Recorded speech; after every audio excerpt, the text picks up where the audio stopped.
Zimbabwe continues to struggle to get foreign direct investment despite a raft of economic reforms undertaken by the administration of Mnangagwa.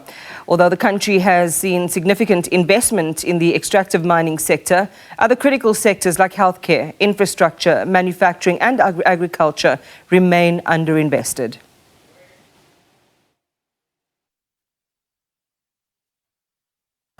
Zimbabwe's President Emmerson Mnangagwa maintains his government's investment and trade policies are on track to revive the country's economy. While addressing delegates attending the inaugural Zimbabwe Annual Investor Forum in Harare, Mnangagwa appealed to the country's private sector to take a lead in reshaping the country's fortunes. Our cross-cutting reforms have to date enhanced the investment environment and has seen greater participation of the private sector. Additionally, economic management is continually being strengthened, while better public financial management and performance of state-owned enterprises is vigorously being pursued. FDI continues to evade Mnangagwa and is now turning to ordinary Zimbabweans by urging them not just to sit on the fence, but participate in the economy. If you look at developing countries, or now developed countries like China, India, the BRICS countries, it's not only foreign direct investment that has made them develop, but it is also domestic investment.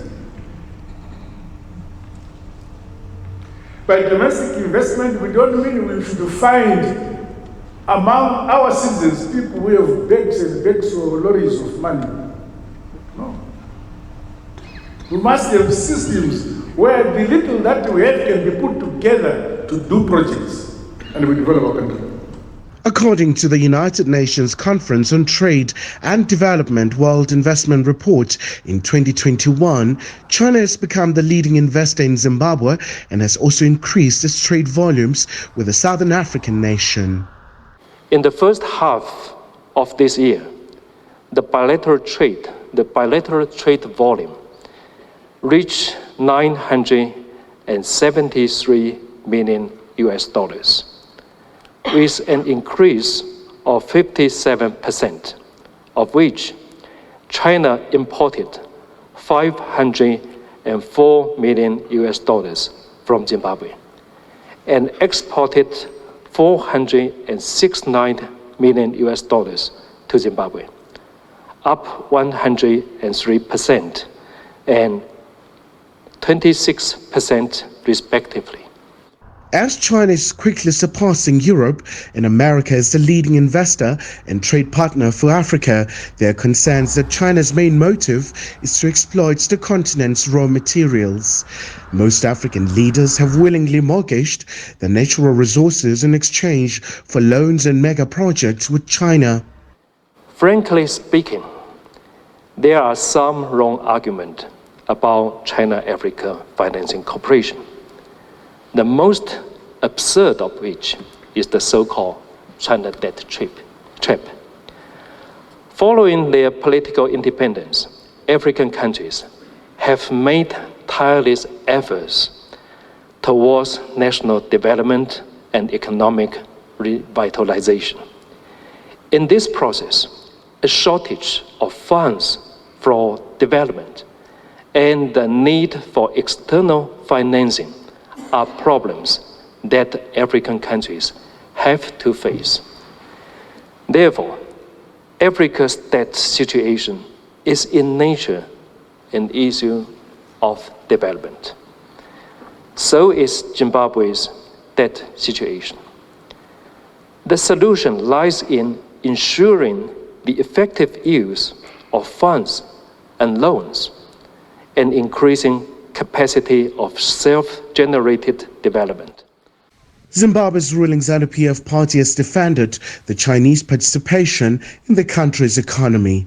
Don't lie to try to peddle the myth that China is driving African nations into debt.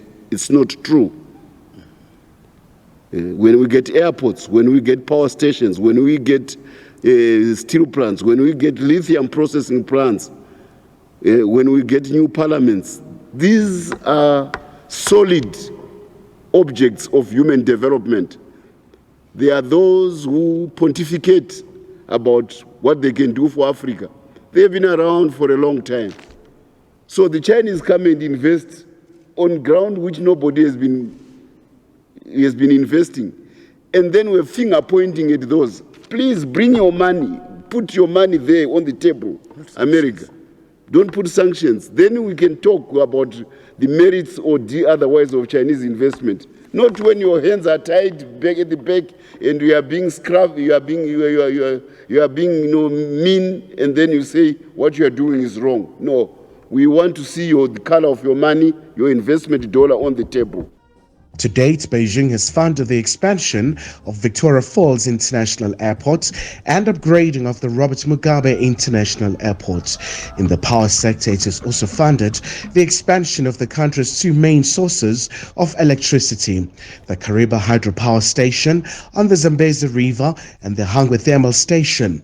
China has also completed works on the new parliament's building, which will be handed over to the Zimbabwean government soon.